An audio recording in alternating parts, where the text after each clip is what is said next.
Atenção! Começa agora uma teleaula de História do Ensino Médio. Você vai assistir a teleaula de número 68. Bons estudos!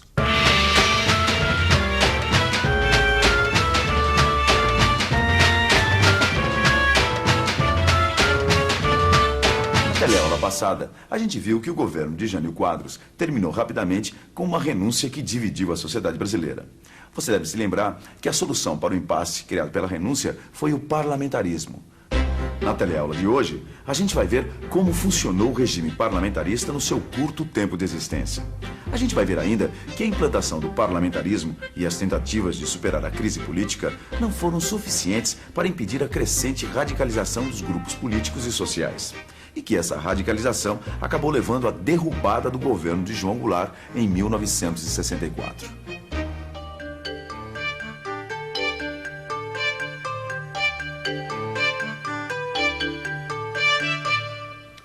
Você sabia que algumas das democracias mais desenvolvidas do mundo adotam um sistema parlamentarista?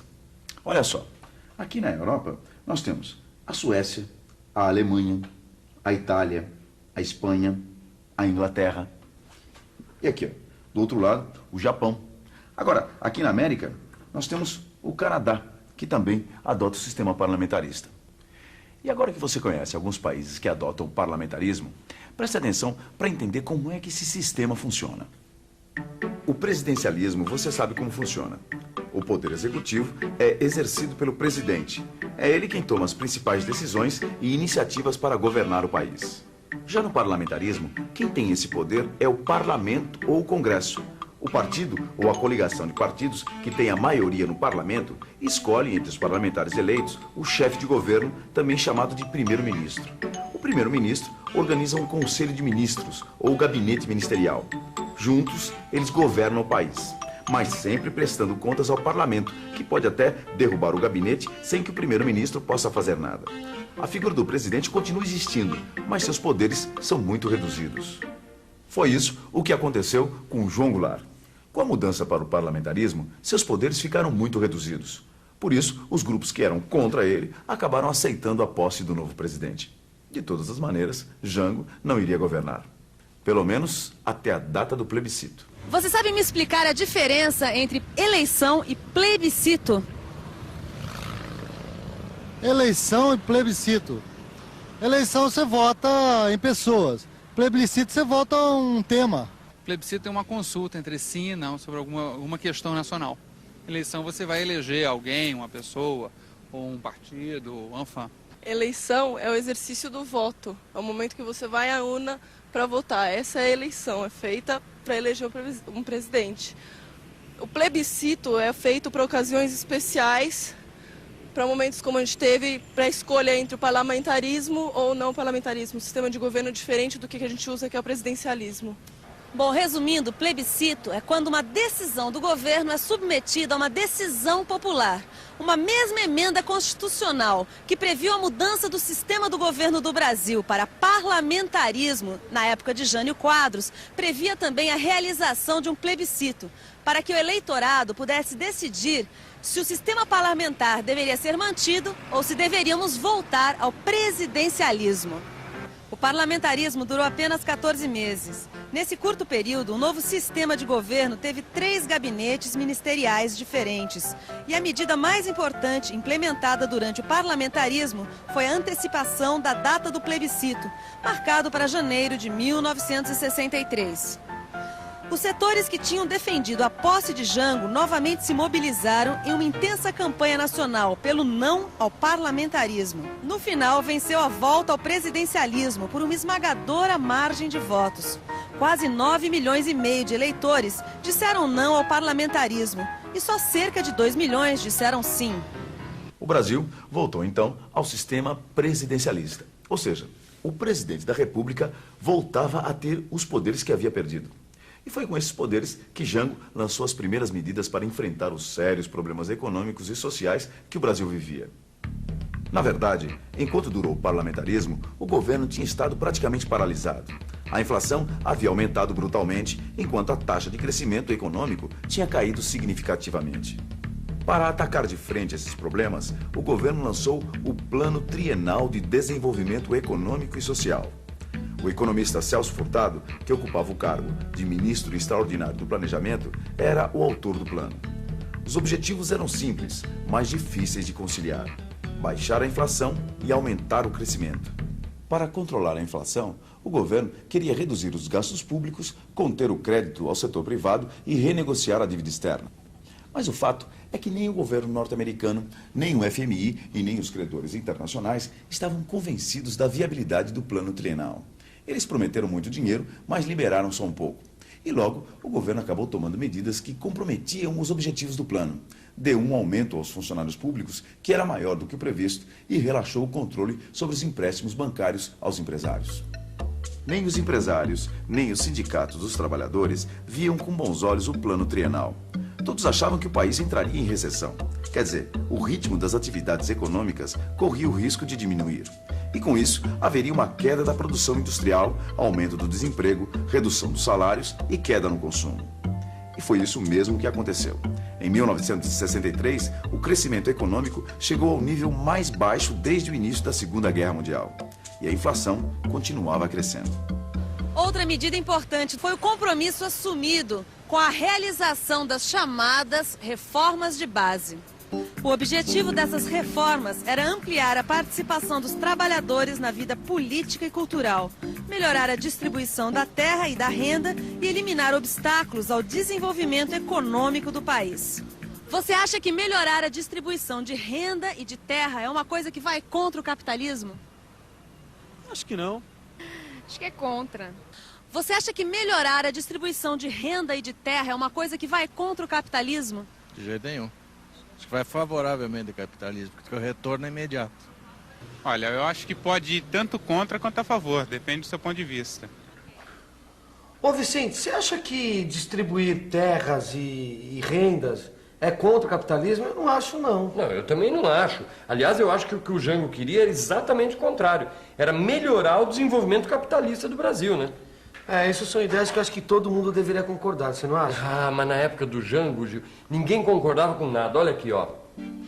As reformas de base, elas eram discutidas na imprensa, no Congresso, nos sindicatos. E quanto mais se discutia, mais a coisa radicalizava. Entendeu? Principalmente dentro dos partidos políticos. 1961 a 1963. A polarização política se estende aos setores organizados da sociedade. O movimento sindical vive um momento de intensa organização e mobilização. Entre 1961 e 1963, ocorrem mais de 400 greves. O envolvimento dos sindicatos nas lutas políticas abre espaço para o surgimento de organizações que coordenam a ação dos sindicatos de diversas categorias sob uma mesma orientação política. Surge o Comando Geral de Greve, que pouco depois se transforma no Comando Geral dos Trabalhadores, o CGT. Apesar de ser ilegal, o CGT comanda 2 greves gerais de caráter político. Os trabalhadores do campo também se organizam, representado pelas ligas camponesas. É fundada a CONTAG, Confederação Nacional dos Trabalhadores na Agricultura. A CONTAG se filia ao CGT e começa a defender a reforma agrária radical. Os estudantes também se mobilizam em todo o país, representados pela União Nacional dos Estudantes, a UNE. Eles saem em defesa das reformas de base, principalmente da reforma universitária. Ao mesmo tempo, os grupos sociais que são contra as reformas de base também começam a se organizar. Surgem também organismos como o IBAD e o IPES, que reúnem empresários, tecnocratas, professores universitários, jornalistas, economistas e profissionais liberais. Eles defendem a economia de mercado e fazem propaganda política junto aos empresários, às Forças Armadas, à Igreja, ao Congresso e aos sindicatos. Nossa, Vicente, quantas siglas, quantos grupos, hein? Isso aqui é só o começo. Dá uma olhada nessa imagem aqui, quer ver? O que é isso, Vicente? Militares radicais? Exatamente. Essa é a foto de uma revolta que aconteceu em 1963, lá em Brasília, 500 sargentos do Exército, da Marinha, da Aeronáutica protestaram contra uma decisão do Supremo Tribunal Eleitoral. Peraí, que decisão? É uma decisão que anulava a eleição de candidatos sargentos, que na época era ilegal. A rebelião dos sargentos foi controlada rapidamente, mas ela era um sintoma de que a disciplina militar não andava muito boa. Por essa época, setores civis e militares já estavam se unindo para articular a derrubada do governo João Goulart. O líder da conspiração era o general Humberto de Alencar Castelo Branco. O governo João Goulart enfrentava cada vez mais dificuldades. Os setores nacionalistas e de esquerdas mais radicais exigiam a implantação imediata das reformas de base. Os moderados começavam a olhar com desconfiança. Em 13 de março de 1964, que aliás era uma sexta-feira, 250 mil pessoas se reuniram diante da estação ferroviária da Central do Brasil, no centro do Rio de Janeiro. Foi o famoso Comício da Central. Até o presidente João Goulart estava presente naquela manifestação de apoio popular às reformas de base. Jango fez um discurso anunciando os decretos de desapropriação de terras e estatização das poucas refinarias privadas de petróleo que ainda existiam. Jango também prometeu enviar para o Congresso um projeto de reformas, decretando o tabelamento de aluguéis e o controle de preços. Nossa, Vicente, isso aí deve ter deixado muita gente de cabelo em pé. Ah, e como? Você nunca ouviu falar da Marcha da Família com Deus e pela Liberdade? Olha aqui, ó. 500 mil pessoas fizeram uma passeata em São Paulo para protestar contra o governo de Jango. Agora, quem é essa gente toda? Ah, era basicamente gente da classe média. Quem organizou a marcha foram os movimentos femininos e tiveram apoio do governo de São Paulo, de setores da igreja, da Fiesp e da sociedade rural brasileira. Nossa, só faltavam os militares, Vicente. Ah, nem isso, eles já estavam chegando. 31 de março de 1964. Depois de mais uma rebelião militar, tropas vindas de Minas Gerais começam a se movimentar em direção ao Rio de Janeiro. Em todo o país, diversas outras forças militares apoiam o golpe de Estado. O presidente se recusa a estimular qualquer resistência armada ou civil, dizendo que quer evitar o derramamento do sangue inocente. Jango aceita sua deposição e vai para o exílio no Uruguai. Em poucos dias, o Congresso declara vaga a presidência da República.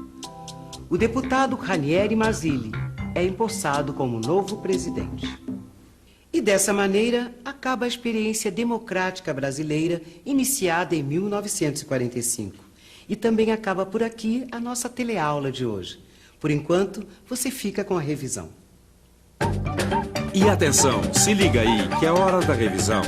Na teleaula de hoje, você viu como o governo de João Goulart foi marcado pela polarização que dividia toda a sociedade brasileira. Você viu também como a mobilização a favor e contra as reformas de base foi tomando rumos cada vez mais radicais. E que tudo isso terminou com um golpe de Estado, organizado por civis e militares, que depôs o presidente João Goulart e interrompeu o processo democrático brasileiro. Na próxima teleaula, a gente vai entrar em uma nova etapa da nossa história da sociedade brasileira, a época do regime militar. Até lá.